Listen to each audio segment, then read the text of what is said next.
안녕하세요.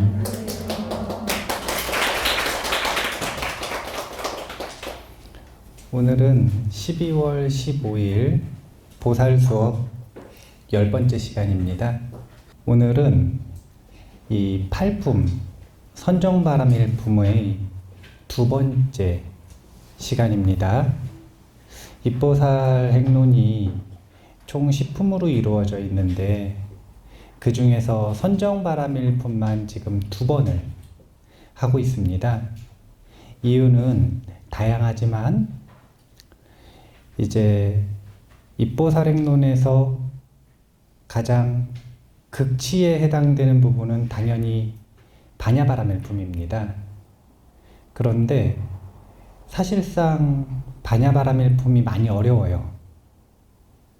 그래서 그 반야바람일품으로 넘어가기 위한 교량 역할을 하는 것이 이 선정바람일품인데, 선정바람일품을 조금 더 자세하게 본다면 반야바람일품을 공부하는 데 있어서 조금 더 수월해지지 않겠나라는 생각에 선정바람일에 대해서 2번을 하게 됩니다. 지난 시간에 입보살 행론 속에서 선정수행이 왜 독특한가 라고 하는 것에 대해서 이야기를 했는데요. 2가지죠. 하나는 삼매에 대해서 이야기를 하는데, 삼매를 닦는 방법에 대해서는 단 한마디도 언급하지 않고 계신다. 이게 독특한 점이에요. 이유는 2가지인데요. 하나는 삼매를 갈고 닦는 노력이라고 하는 것도 물론 중요하지만, 이것이 이 보살승 공부를 하시는 분들, 보리심 공부를 하시는 분들에게는 사실은 기본적으로 갖춰져 있는 내용일 것이다 라고 하는 게 첫 번째. 그 다음 2번째는 그렇게 개인의 노력으로 마음의 집중을 개발하는 방법도 있지만, 그거 말고 다른 루트로서의 삼매로 나아가는 방법을 소개하는 건데, 그게 뭐냐면 아란야처, 적정처의 조건을 형성하면 자연히 삼매로 나아가게 된다. 이것을 설명하는 게 2번째. 그리고 사실은 한 가지를 더 강조하고 싶으셨던 거는, 그러면 고요해진 다음에 무엇을 할 것인가? 삼매에 들어가서 무엇을 할 것인가? 이것을 말씀하시고 싶은 거예요. 고요해진 마음으로는 보리심을 관찰해야 한다. 그 다음 공부 주제를 관찰해야 한다. 명상을 하다가 보면 본인이 명상을 잘하고 있는지 못하고 있는지 이 부분을 스스로 점검하고 싶어 하고 점검받고 싶어 합니다. 그러면 그때 제가 명상을 잘하고 있는지 못하고 있는지를 점검하는 입체적인 지표를 알려드려요. 그러니까 지금 선정바람일품 아닙니까? 삼매, 고요함이란 무엇인가? 왜 관찰 주제로 나아가라고 하는가? 이 부분에 대해서 연결시켜서 본인이 명상이라고 하는 것이, 그 시작은 이 집중 명상을 거치지 않기가 쉽지 않은데, 이 명상을 잘 하고 있는지 못하고 있는지에 대한 지표를 항상 3가지 측면에서 입체적으로 살펴보셔야 된다. 첫 번째는 심상이라고 하는 게 있어요. 마음에서 일어나는 경험이라는 뜻입니다. 명상 도중에 하는 경험들이에요. 명상을 하다 보면 왜 그런 말 하지 않습니까? 내 몸이 사라졌다고. 명상을 하다 보면 그런 말 하지 않습니까? 부처님을 봤대요. 명상을 하다 보면 그런 말 하지 않습니까? 빛이 생겼대요. 또 어떤 분들은 명상을 하다 보면 이런 말씀을 하세요. 나는 아무것도 안 보이고 꺼멓대요. 그런 모든 경험들을 뭐라 그러냐면 심상이라 그래요. 명상을 하는 도중에 마음에서 일어나는 일. 이제 명상체험이라고도 하는데 대부분의 사람들이 이것을 가지고 자꾸 자신의 명상이 잘 되는지 안 되는지를 평가를 하려고 그래요. 그런데 이것도 중요한 요소이기는 한데 세 가지 요소 중에 하나일 뿐이다. 심상이 무엇으로 이어져야 되냐면 반드시 이렇게 이어져야 되는데 어떤 경험을 하든 그것이 신비한 경험이든 일상적인 경험이든 상식적인 경험이든 아니면 비상식적인 경험이든 상관없이 그것이 자신에 대한 이해로 이어져야 돼요. 그래서 수행 도중에 어떤 심상을 보았는가, 어떤 경험을 했는가, 이것에 이어서 항상 같이 물어보는 게 무엇이냐면 그래서 자신에 대해서 무엇을 이해했는가. 이것으로 이어지지 않는다라고 하는 건 고요해진 마음으로 뭘 해야 하는지를 모르고 있는 거예요. 마음이 고요해진 이유는 자신의 몸과 마음을 관찰하기 위해서였어요. 그리고 관찰했으면 당연히 이해가 생겨야 됩니다. 그러니까 마음의 수행 경험이 일어나서 진짜로 해야 되는 건 자신의 몸과 마음에 대한 이해였다는 거예요. 여기까지 이어지면 그래도 수행을 원만하게 하고 있는 거예요. 이게 왜 원만한 거냐면 집중과 관찰을 원만하게 하고 있으니까. 그런데 또 여기서 끝나는 게 아니에요. 여기까지는 뭘 한 거냐면 씨앗을 심은 거라. 그러면 이 씨앗을 심었는데 열매가 나오기까지는 시간이 좀 걸리겠죠. 그 열매가 뭐냐면 이제는 현실의 삶이 변화되어야 돼요. 여기로 이어져야 그래야 내가 수행을 명상을 잘하고 있다라고 검증할 수가 있는 거예요. 그래서 스님들끼리 만나면 처음에 안거를 들어갔다 왔다 이제 수행을 가행정진을 처음 시작할 때는 이 이야기를 참 많이 해요. 스님들끼리 해제해서 만나면은 1박 2일 동안 이 이야기 밤새 어떤 경험을 했는지. 근데 안거가 조금 축적되잖아요. 그럼 이 이야기는 이제 없어지기 시작해요. 왜냐하면 너도 나도 다 한다는 걸 알아요. 그럼 그 다음에 뭘로 이어지냐면 이걸로 이어져요. 근데 이것도 시간이 좀 더 축적되면 더 이상 얘기 안 해요. 상호간에 뭐라 그러냐면 우리 이거 서로 잘하는 거 아니까 쉽게 말해서 잘난 척하고 싶으면 현실이 어떻게 변하는지로 증명하자.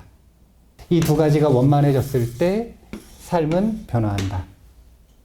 그러니까 이것이 지금 우리가 수행을 하는 목적과 과정을 요약해서 보여주고 있는 겁니다. 선정바람일품에서 심상으로 수행 경험으로 나아가는 방법 하나도 얘기하지 않죠. 이유는 다른 게 없고 고요해진 거 알겠다 이거예요. 그리고 그 고요해지는 정도는 사실은 자신의 몸과 마음을 이해하는 데 있어서 그렇게 깊은 선정까지 나아갈 필요가 없거든요. 그 정도는 몸과 마음과 환경을 아란야처에 두는 것만으로도 충분하다 이거예요. 그 정도면 이제 뭘 해야 되느냐? 보리심에 대한 이해와 그리고 그것을 통해 삶을 변화시키는 이 현실화, 현상화를 시켜야 된다는 거예요. 이 두 가지 주제를 오늘 이제 저번 시간에 아란야처에 이르는 방법, 필요성 이런 것들에 대해 이야기를 했다면 이번 시간에는 자타 평등이라는 수행과 자타 교환이라고 하는 수행을 할 거예요. 그것이 지금 입보살행론에서 이야기하는 보리심 수행 주제라고 하는 그 주제의 핵심인 거예요. 사실은 자타 평등, 자타 교환 이렇게 얘기했지만 자타 평등과 교환이라고 얘기를 했지만 사실은 이거는 자타 교환 수행이에요. 그런데 이 자타 교환 수행은 먼저 선제적으로 자타 평등 수행을 하고 이걸 기반으로 삼아서 자타 교환 수행을 해야 마음의 저항이 가장 적은 거예요.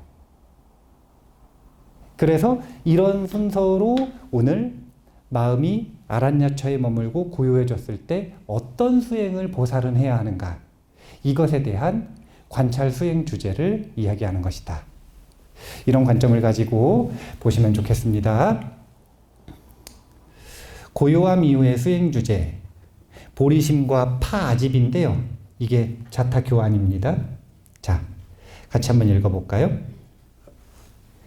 이런 식으로 적정처에 홀로 머무는 이점들에 대해 생각하며 모든 마음의 산란을 완전히 없애버리고 보리심을 수행해야 한다네. 먼저 나와 남이 같다는 평등성을 명상해야 하나니 누구든 모두 행복을 원하고 고통을 싫어한다는 점에서 같으므로 자기 자신을 보호하듯 남들을 보호해야 하리라. 우리 몸에는 팔다리와 같은 여러 부분이 있지만 이들 모두가 우리가 보호해야 할 하나의 몸이듯이 세상에는 많은 다른 사람들이 있지만 모두가 자기 자신처럼 보호해야 할 만한 사람이네. 이제 적정처에 홀로 머무는 이점들에 대해 생각하며, 이 부분은 전에 이야기했던 아란야처의 조건을 갖추는 것에 대한 이야기를 한 겁니다. 그러니까 여기 보면은 자타 평등을 수행하고 자타 교환을 수행한다 그랬죠. 그럼 자타 평등을 수행하기 전에는 뭘 먼저 해야 된다는 거예요? 적정처에 머무는 조건을 갖춰야 된다는 거죠. 이게 뭐냐면 마음이 고요해지는 거잖아요. 적정처에 머물면 마음은 자연스럽게 고요해진다는 거예요. 그러면 이 적정처에 머물기 전에는 마음이 어땠다는 거죠? 산란했다는 거죠. 오늘 이따가 단어가 나오겠지만 왜 산란했는지 주범이 나오는데 그게 뭐냐면 자기중심주의예요.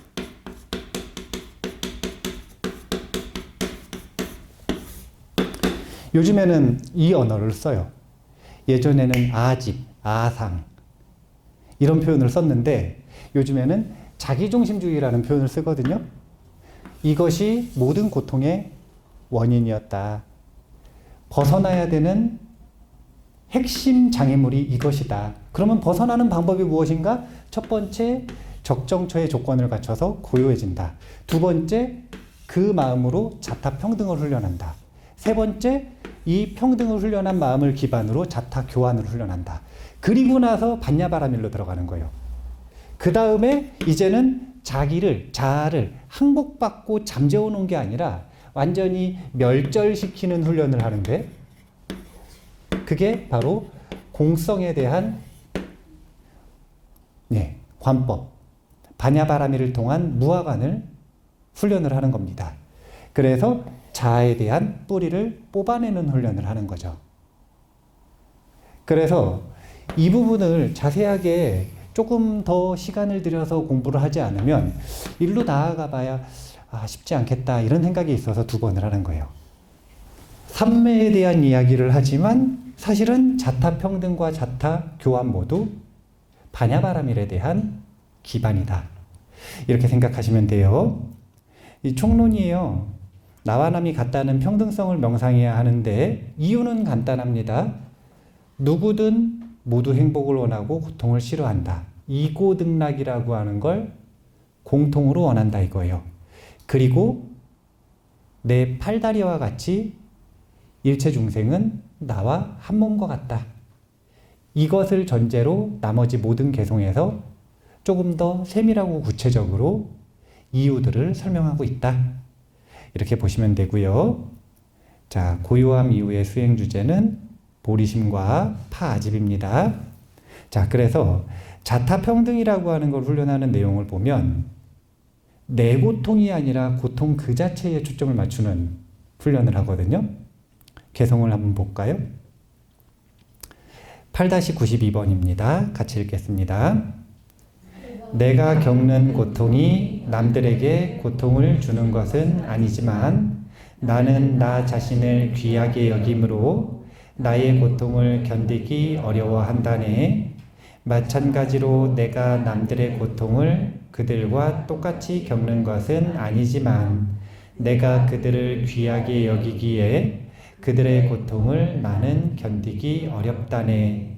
그러므로 나는 남들의 고통을 없애야 하리니 그것은 나 자신의 고통이나 다름없기 때문이며 나는 남들에게 행복을 주어야 하리니 그들도 나와 똑같은 사람이기 때문이라네.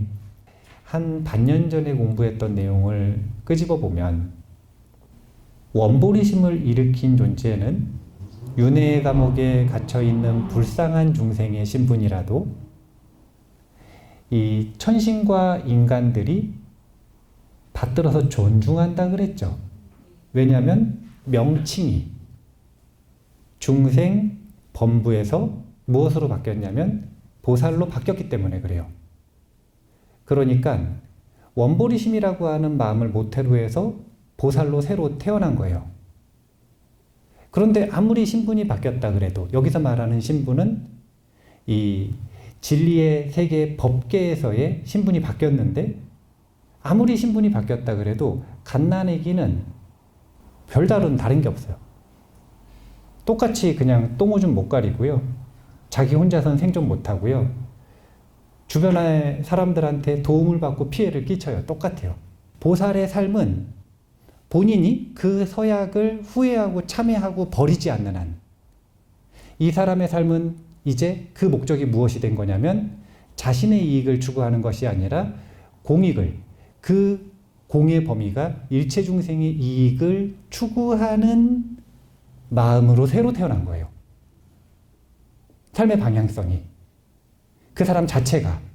그러니까 그 사람의 현재 공덕을 존중해서 존중하는 게 아니라 그 사람의 삶의 목적 자체, 그러니까 그 사람의 삶의 목적이 무엇인지가, 그러면 이걸 감당하는 한 그걸 시간이 지나면 지날수록 실현할 수밖에 없는 거예요.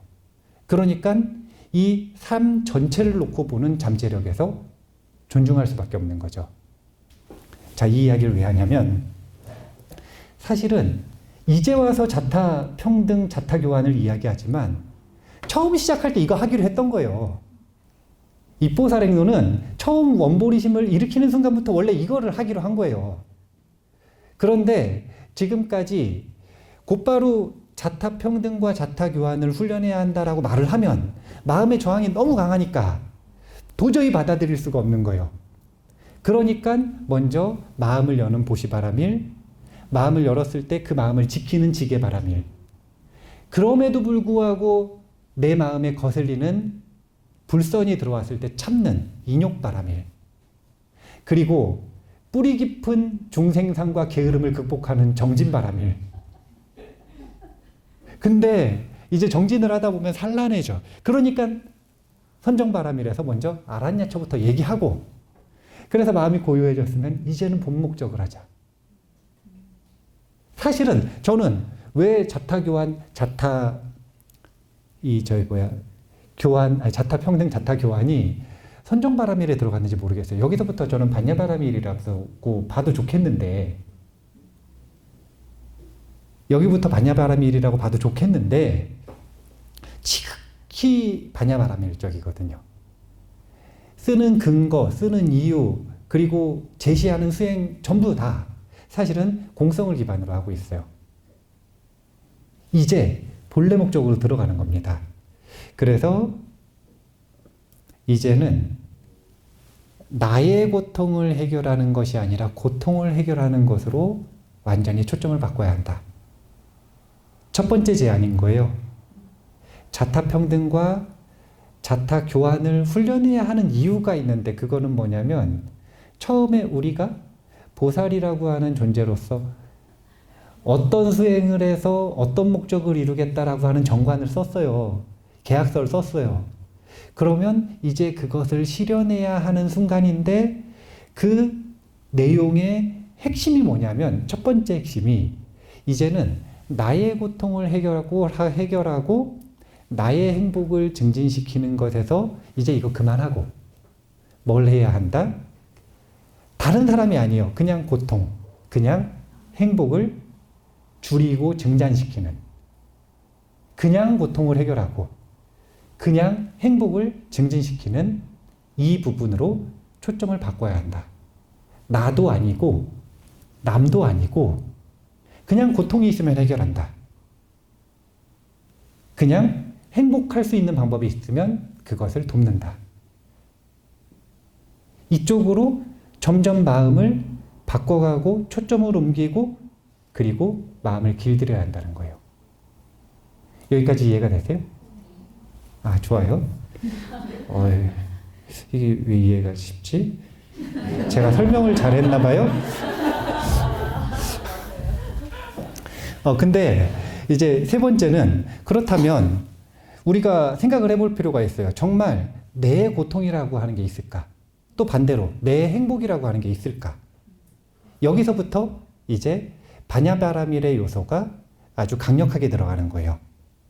주체는 없지만 경험은 있다. 이 문장은 제가 자주 쓰죠. 예, 이 문장 같이 기억을 하면서 한번 읽어보시면 좋겠는데 개성이 많네요. 둘로 나눠서 읽을게요. 자, 요만큼 먼저 읽어볼게요. 8-95번입니다. 나와 남이 모두 행복을 바란다는 점에서 같은데 우리들을 차별할 무슨 차이가 있다고 나는 나만의 행복을 추구하는가? 나와 남이 모두 불행을 원치 않는다는 점에서 같은데 우리들을 차별할 무슨 차이가 있다고 나는 나만을 보호하는가? 남들의 고통이 나에게 고통을 주지 않는다고 그들을 보호해 주지 않으면서 그것이 현재 나에게 고통을 주지 않는데 어째서 나의 미래의 고통으로부터 나를 보호하려 하는가? 자, 일단 여기까지만 보면은 총론은 이거죠. 나와 남이 모두 이고등락을 원하는 건 똑같아요. 세상에 나는 고통스럽고 싶어요. 이런 사람 있나요? 그렇게 말하는 사람은 있죠. 그렇게 말하는 사람이 있어요. 저는 고통스러워도 싸요. 근데 그 말을, 그 문맥을 잘 해석을 해보면 어떤 의미냐면 행복하고 싶어요.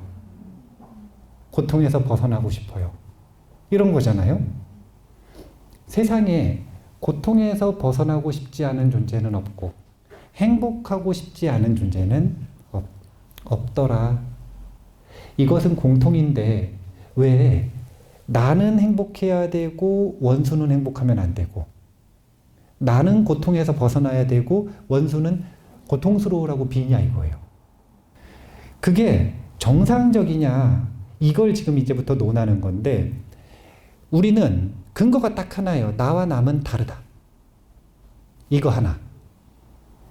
요만큼 나라고 생각하는 건 나고 나머진 남이다. 거기서 조금 애매한 존재들이 뭐냐면 아소라고 생각하는 나의 것이라고 여기는 것들이거든요. 그게 뭐냐면 가족, 친구,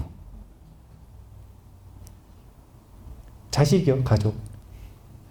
네. 아니 이런 말 하면은 거부감들이 많으시더라고요. 자식을 나의 것으로 여긴다라고 하면 자기는 자기 것으로 여기지 않는데요. 생각해 보면 이제 이 샨티데바 보살은 이런 것들을 논한단 말이에요. 왜 우리는 나라고 여기기 시작했을까? 우리가 태어날 때 보면 처음부터 이 몸뚱이를 나라고 여길까요? 아니면은 처음에는 나라고 여기지 않을 수도 있을까요?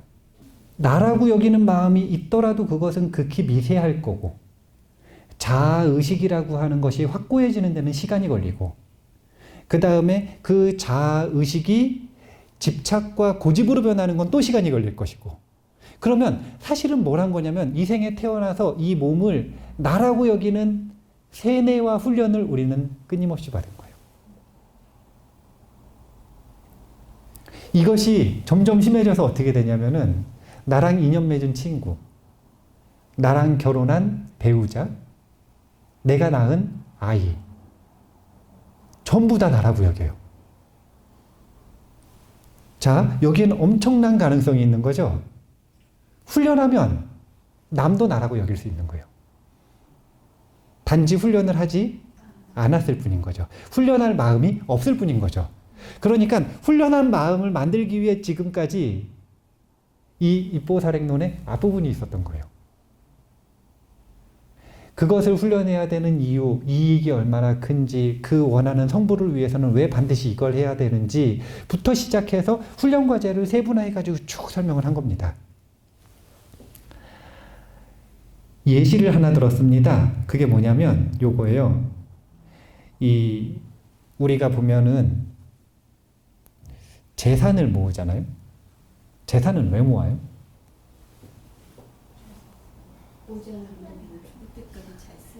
미래를 위해서 모으는 거네요. 가족을 위해서 모으는 거네요. 네. 근데 결국은 미래의 나 또는 가족을 아까 제가 뭐라 그랬냐면 아소, 나의 것이라 그랬잖아요. 나 또는 나의 것을 위해서 모으고 있는 거잖아요. 그러면 여기서부터 짚어보자는 거예요. 샨티데바 보살은 1년 뒤에 내가 있는데 그 나와 지금의 나는 같은 사람인가 다른 사람인가?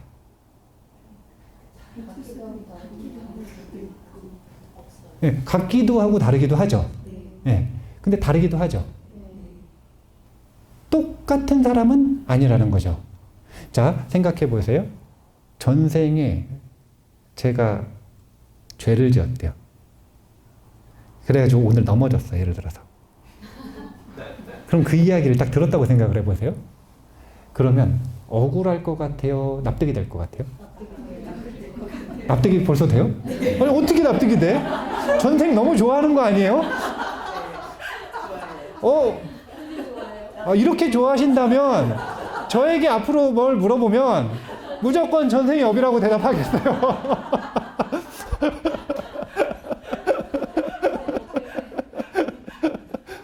아니, 세상에 어떻게 이게 납득이 되지? 그러면은 전생에 제가 무슨 죄를 지었는데요? 그랬더니 전생에 제가 말이었대요. 네, 말. 근데 말일 때 지나가다가 이 어떤 동물을 발로 찬 거예요. 그래서 엎어졌어. 그래가지고 오늘 내가 엎어졌대요. 자, 이렇게 설정을 했을 때 억울하겠어요? 정당하겠어요?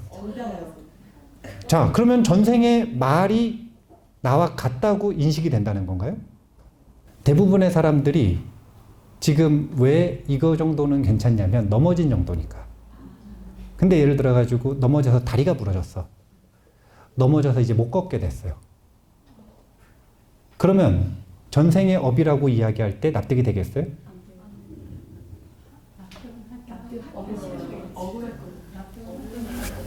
아니, 왜 억울한지를 생각을 해보자는 거예요. 왜 억울한지. 그거는 전생의 내가 지금의 나와 같다라고 하는 것이 그렇게 분리할 때는 인정하고 싶지 않은 거예요.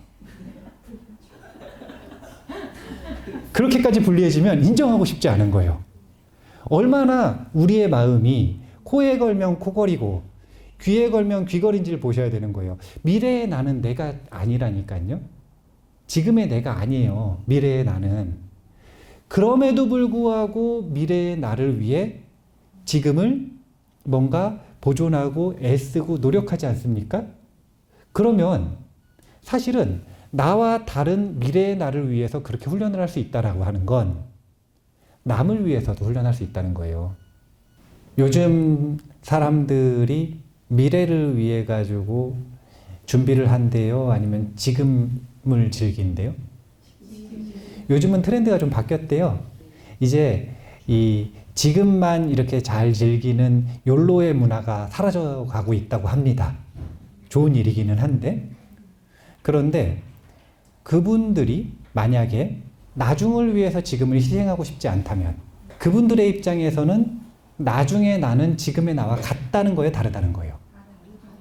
다르다는 거죠. 원래 그랬어요. 우리는 원래 그랬던 거예요. 경제관념을 배우기 전에는 원래 그런 거예요. 그런데 경제에 대해서 배우기 시작을 하면서 우리는 마음을 어떻게 훈련시킨 거냐면 미래의 나를 위해 지금을 희생하고 지금 무엇인가를 준비한다라고 하는 개념을 더 씌워서 배운 거예요. 이것처럼 똑같이 이 자타평등이라고 하는 건 자아를 확장시켜서 다른 사람을 나처럼 여기는 마음을 배워보자. 지금 이 이야기를 계속 하는 거예요. 계속 읽고 설명을 해드릴게요. 8-102번입니다. 그리고 만일 고통을 겪는 주체가 없다면 나의 고통과 남의 고통이 어떻게 다르겠는가?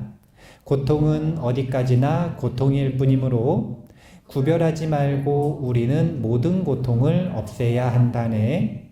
그러니 모든 사람의 고통을 없애야 한다는 데 대해서는 더 이상 얘기가 필요가 없나니 나 자신을 해방시키는 것은 모두를 해방시키는 것이고 반대로 남이 고통받으면 나도 고통받는 것이라네. 자, 제가 중생연과 법연이라고 하는 것을 자주 이야기를 하는데 자비심이라고 하는 것이 어떻게 발전해 나가는가라고 하는 것을 불교에서는 세 가지 자비심의 발전 과정으로 표현을 합니다. 중생이 자비심을 가지는 걸 중생연자비라고 합니다. 이 자비심이 발전한 것, 한 단계 승화한 것을 보살의 자비심인 법연자비라 그래요. 그리고 이 법연자비심이 완성된 것을 부처님의 자비심인 무연자비라고 합니다. 그러니까 엄밀히 얘기하면은 원래는 중생연자비 이전에 원래 중생은 무자비 하잖아요. 예. 원래는 무자비한데 그 무자비한 상태에서 이제 파멸의 길에 휩쓸려 있는 상태에서 중생연자비를 연습을 하다가 여기서 충분히 연습을 하든지 아니면 처음부터 이걸 연습을 해도 되지만 한 단계 승화된 것이 법연자비로 바뀐 거고 이건 성격이 완전히 달라진 거예요. 그리고 이 자비심이 완성된 걸 무연자비라 그래요. 근데 여기서 요 연자는 인연연자인데 무슨 뜻이냐면 자비심이 무엇을 인연하여 일어나는가 이걸 표현하는 거예요. 자, 생각해 보세요. 지나가는데 아이 둘이 넘어졌어요. 한 명은 모르는 아이, 한 명은 아는 아이예요. 누구에게 자비심이 일어나나요? 사실은 둘 다 일어날 수도 있죠. 우리가 그렇게 무자비한 사람들은 아니잖아요. 네, 둘 다 일어나겠지만 근데 그 중에서 누구한테 마음이 더 가요? 그러면은 아는 아이하고 내 아들이 같이 넘어졌어요. 내 아들이요. 그러니까 여기서 내 아들과 모르는 아이가 넘어졌는데 둘 다 자비심이 안 일어나. 이런 게 무자비. 그렇잖아요. 자비심이 안 일어났으니까 무자비. 그런데 내 아들과 모르는 사람이 동시에 넘어졌는데 내 아들만 딱 보이는 거예요. 이게 바로 중생연자비인데 뜻이 뭐냐면 중생을 인연해서 자비심이 일어나기도 하고 안 일어나기도 한다. 이런 뜻인 거예요. 친한 이에게는 자비심이 일어나고 안 친하거나 아니면 원수 같은 이에게는 자비심이 안 일어나고 이것을 바로 범부의 자비심이라고 하는 거예요. 범부의 자비심. 사람들은 자비심으로 훈련을 하겠대. 사랑을 막 넓히고 깊게 만들고 사랑으로 훈련하겠대요. 그런데 어디서 훈련을 하냐면 요 틀에서 자꾸 훈련을 해요. 그래가지고는 격의 상승이 일어나질 않는 거예요. 한계가 뚜렷한 겁니다. 왜냐하면 좋아하는 사람과 싫어하는 사람이 있는 한 좋아하는 사람 외에 나머지 사람들한테는 자비심이 안 일어나니까. 사실은 그래서 여기에 함정이 있어요. 좋아하는 사람, 친하니 내 자비심이 일어나는 이한테 계속 자비 명상을 해요. 점점 자비심을 깊게 가져요. 이건 자비심이 될 수도 있지만 집착이 강해질 수도 있는 거죠. 집착이 강해질 수도 있는 거죠. 더군다나 어리석음도 강해지죠. 왜냐하면 더 뚜렷하게 좋아하는 이와 싫어하는 이를 분별하기 시작하니까. 그래서 대부분의 사랑이 변질되는 겁니다.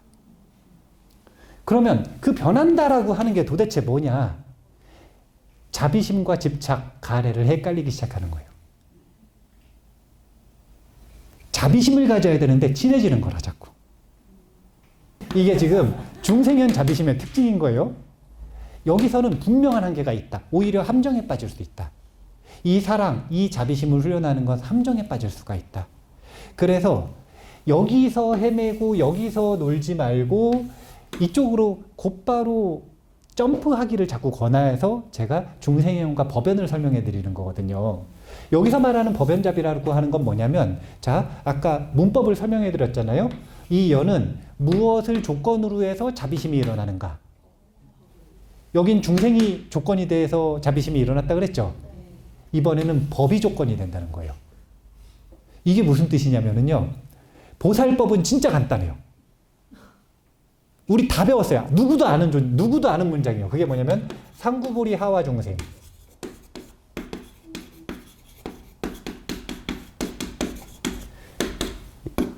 이게 보살법을 요약한 겁니다. 어떻게 해석하는 거냐면요. 위로 보리심을 구하는데 그 방법이 무엇이냐면 중생을 구하는 거예요. 원하는 걸 얘기했어요. 위로 보리심을 구하고 싶대요. 성불을 하고 싶대요. 방법을 알려준 거예요. 성불을 하는 방법은 오직 중생을 구함으로써만 이루어진다. 외길이에요. 이 길 외에는 없어요. 성불하는 방법은. 이게 보리심의 요약이거든요. 그러면 법연자비는 누구의 자비심이라 그랬냐면 보살의 자비심이라 그랬잖아요. 보살은 원보리심으로부터 태어났어. 그럼 그 원보리심이라고 하는 건 뭐냐면 성불이 욕심났다 이거예요. 나는 지금 상태도 만족스럽지 않고, 나는 여기서 조금 더 성장해가지고 수다원 사다함 되는 것도 싫고, 나는 아라한에서 멈추고 싶지도 않고, 나는 성불하고 싶다고 욕심이 났어요. 그러면 그 방법을 알려주지 않았습니까? 그러면 일체중생을 구해야 한다. 다른 길은 없다. 외길이다. 이게 보살에게 내려진 부처님의 유일한 가르침이고 명령이에요. 그래서 대승경전에는 그런 문장이 자주 나오지 않습니까? 이 가르침을 어깨에 짊어지고 갈 수 있는 중생들이 얼마나 되겠습니까? 자꾸 걱정하잖아요. 일체 중생을 구하는 길로서 성불의 길을 끝까지 갈 수 있는 중생들이 얼마나 되겠습니까? 자꾸 걱정을 하시잖아. 자꾸 막 그거 걱정하시면 수보리여 그런 걱정을 하면 안 된다. 자꾸 얘기하시잖아요. 이 명령이 바로 법이에요.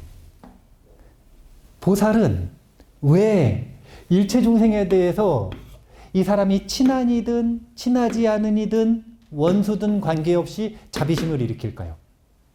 자, 보리심을 일으킨 지 얼마 안 됐어. 자비심을 아직 훈련을 잘 못했어요. 근데 원수가 있어요. 그럼 자비심이 잘 일어나요? 안 일어나요? 근데 그럼에도 불구하고 명령을 받았어. 어떻게 받았냐면 보살의 길을 가려면 자비심을 일으켜야 된대요. 그러면 자비심을 일으키려고 노력을 해야 하네요. 왜 그러냐 이거예요. 굳이. 그게 뭐냐면 법을 원동력으로 했다 이거예요. 그래야 본인이 원하는 걸 성취할 수 있다고 하니까, 그리고 거기에 공감했기 때문에, 이 길이 맞다는 걸 알기 때문에 사람의 차별 없이 자비심을 일으키는 거예요.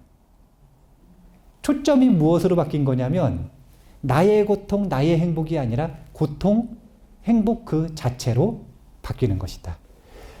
중생을 구한다라고 하는 이 법은 뭐냐면 중생을 결국은 보는 게 아니라 중생이라고 하는 주체를 보는 것이 아니라 중생이 원하는 이고등락이라고 하는 경험을 보는 거예요. 그래서 보살의 셈법은 완전히 다른 거예요. 보살은 여전히 내가 남아있어. 그러니까 견디기가 힘든 거예요, 이걸. 보살은 내가 사라졌으면, 나에 대한 집착이 사라졌으면, 나와 남이 이제 구분이 안 되면, 그러면 이걸 실천하는 데 있어서 괜찮단 말이에요. 아, 그래, 할만하다. 그런데 내가 남아있어. 나에 대한 집착도 있어. 어떤 사람은 여전히 나에 대한 집착이 강해요. 그런데도 이걸 하고 싶기는 해. 그럼 이제 마음에서 저항부터 시작해서 의심, 온갖 핑계. 내가 나를 얼마나 덜 볶았어요. 이따가 보면 나오지만 일체 중생을 구하는 길이 그렇게 고통스럽다면 내가 이 자비심을 훈련해야 되냐고 물어본단 말이에요.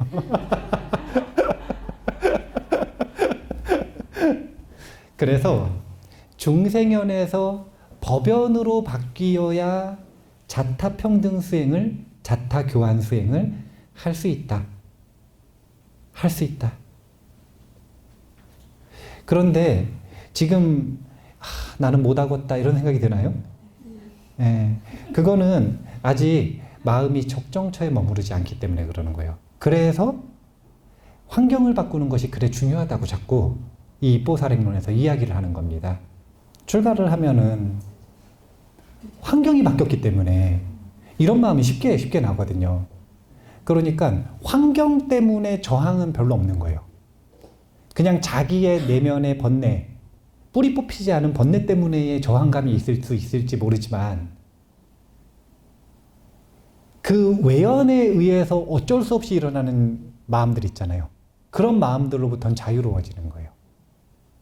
적정처, 아란야처는 그래서 중요한 겁니다.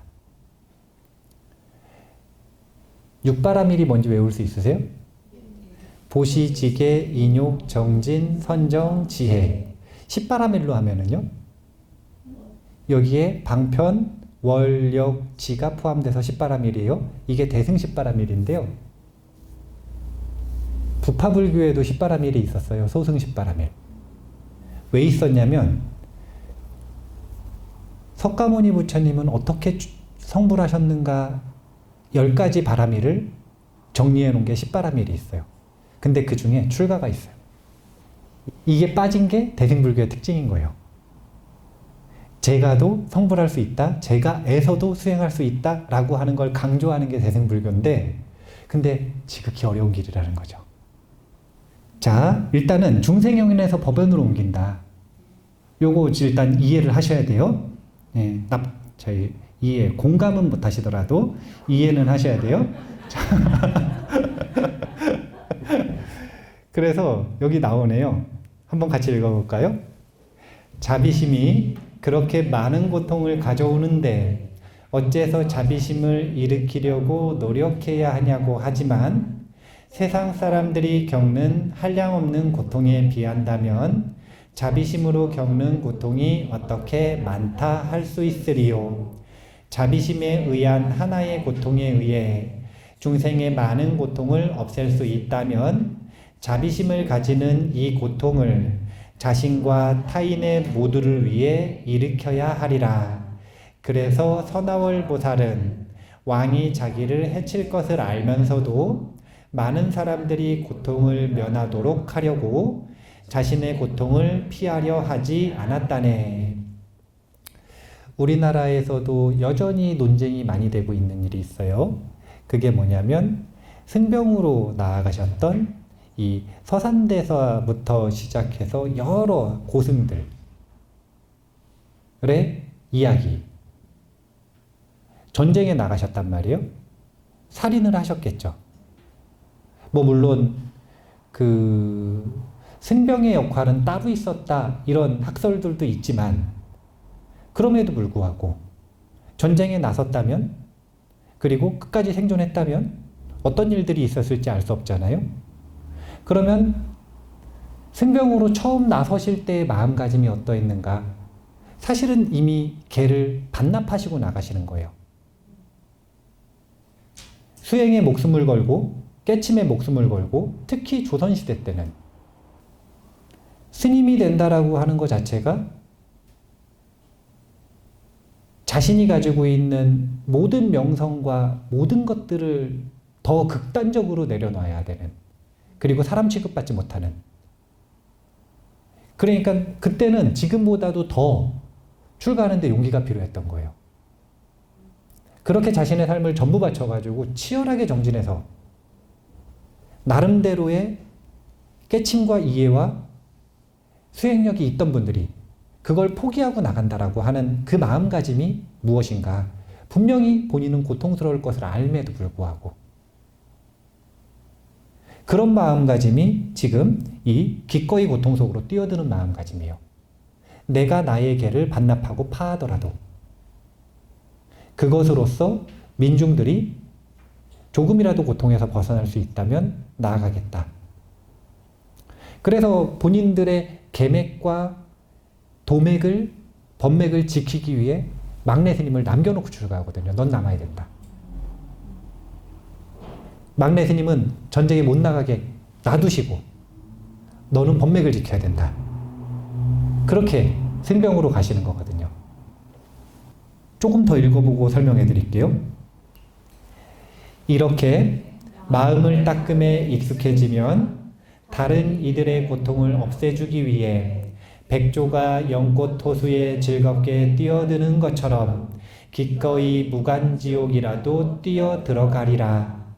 모든 중생들이 해탈하면 바다 같은 기쁨이 일어날 텐데 그 이상 무엇을 얻겠다고 자기 자신만을 해탈을 바라겠는가. 다른 이들의 행복을 위해 일하더라도 교만하거나 잘난 척하지 말아야 하리니 다른 이들의 행복 자체가 자신의 행복인데 무엇을 더 기대하랴. 따라서 아무리 작은 불쾌한 것에도 자기 자신을 보호하듯이 그렇게 자비심을 갖고 다른 이를 보호해야 한다네. 우리가 자타를 평등히 바라보는 수행을 하면 고통스러워져요. 마음이. 왜냐면 공감이 되니까. 불쌍히 여기는 연민의 마음이 생기면 마음이 불편해지는 거예요. 보살의 셈법은 다르다 이거예요. 내가 한 명이 피곤해서 10명이 고통에서 벗어날 수 있다면 그러면 보살의 셈법에서는 이익이에요, 손해예요? 이익인 거죠. 자기중심주의의 셈법에서는 내가 피곤하잖아요. 내가 고통스러워졌잖아요. 그러면은 다른 사람들이 아무리 이익을 봐도 나는 이익이에요, 손해예요? 손해죠. 네. 지금 셈법이 달라지는 원인이 무엇인지를 정확하게 캐치를 하셔야 돼요. 나라고 하는 중생연으로 그것을 원동력으로 행동하는가? 아니면 법연, 이고등락을 추구하는 게 중생을 구하는 거란 말이에요. 나의 이고등락을 추구하는 것도 아니고 내 친한 사람들의 이고등락을 추구하는 것도 아니고 모르는 사람의 이고등락을 추구하는 것도 아니고 그냥 이고등락 자체를 이루는 것. 나도 남도 세상도 구분 없이 그냥 이고등락 자체를 이루는 걸 목적으로 삼아야 된다는 거예요. 점점 여기에다가 자신의 삶의 목적을 초점을 맞춰 나가야 된다는 거예요. 이거를 보리심을 갈고 닦는다라고 표현하는 거예요. 중생연이 법연으로 바뀌어나가는 과정을 거치는 게 보리심 수행이 잘 되었는가 잘 되지 않았는가의 지표인 거예요. 아무리 작은 불쾌한 것에도 자기 자신을 보호하듯이 결국은 이 자비심을 갖고 자타, 평등과 교환을 훈련하다 보면 다른 이들이 위험하고 고통스러울 때 그들을 나처럼 보호하고자 하는 마음가짐이 일어난다는 거예요. 근데 그때까지 얼마나 이게 낯설겠어요. 그리고 자기중심주의가 얼마나 저항을 하겠어요. 얼마나 핑계를 대겠어요. 그 모든 과정이 고통으로 경험될 수도 있다. 하지만 셈법을 이렇게 바꿔야 된다는 거예요. 내가 그 불편함을 감수하면 10명, 100명이 또는 1000명이 또는 많은 존재들이 고통을 덜 수 있는데 내가 이것을 해야 될까 말아야 될까. 우리가 이 보리심을 수행한다라고 하는 건 쉽지가 않은 일이에요. 뭐가 쉽지 않냐면 보리심이라고 하는 철학도 굉장히 복잡하고 그리고 난해해요. 왜냐하면 반야바라밀이 포함되어 있기 때문에. 왜 복잡하냐면 하나만 수행하면 되는 게 아니라 보시바라밀, 지게바라밀, 인욕바라밀, 정진바라밀, 선정바라밀, 반야바라밀을 다 해야 돼. 미치고 팔짝 뛰는 거죠. 하나만 해도 힘든데 이걸 다 해야 돼요. 이걸로 안 되니까 방편, 월, 역, 지를 하래요. 너무너무 어려워요. 너무너무 난해해요. 그런데 그럼에도 불구하고 이것을 어깨에 짊어지고 감당하고 기꺼이 그 불편함을 감수하면서 수행을 하면 생각해 보세요. 한 사람이 완전히 자기중심주의에 몰두해서 중독되어 있다가 그 사람의 마음가짐이 자기중심주의가 아니라 이제 나의 이고등락이 아닌 그냥 이고등락 자체로 조금이라도 변한다면 이 사람이 그 마음을 포기하지 않는 한 향후 세세생생 얼마나 많은 중생의 고통을 줄이고 행복을 늘릴 것인가. 인간과 천상의 눈 밝은 이들이 윤회에 갇혀 있는 불쌍한 중생이라도 원보리심을 일으킨 보살을 존중하고 보호하는 이유가 있는 것입니다. 큰일 할 뿐이라는 거죠. 큰일 할 뿐이다. 근데 거기에는 이런 핵심 변화가 필요하다는 거예요. 내 고통과 내 행복을 바라볼 것인가? 그게 아니라 그냥 고통과 행복을 바라볼 것인가? 이것을 다양한 언어로 표현했고 법수로는 중생연에서 법연으로 마음을 바꿔야 한다. 여기까지 이야기를 해서 자타 평등에 대한 이야기는 마무리를 하는 걸로 하겠습니다. 잠깐 쉬었다가 다음 시간에 자타 교환에 대한 이야기를 해볼게요. 자타 평등의 연장선인데 아마 저항감이 더 심하게 일어날 겁니다. 예고입니다. 자, 잠깐 쉬었다가 하겠습니다. 감사합니다.